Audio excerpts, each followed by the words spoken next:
Adjusting the clutch cable. The clutch cable can stretch and requires an adjustment from time to time.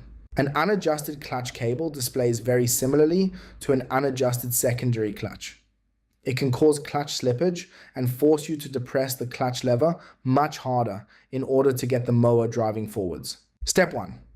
Making use of a 7/16 spanner or an 11mm spanner, loosen the nut found on the clutch cable bracket and rotate the lug on the cable itself outwards as much as possible, whilst ensuring that the operating lever release can still fully come into contact with the side frame.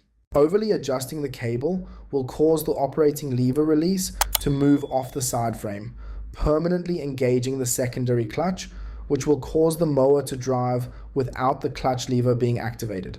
Step 2. Once the cable has been adequately adjusted, ensure that the nut loosened in step 1 is once again locked up.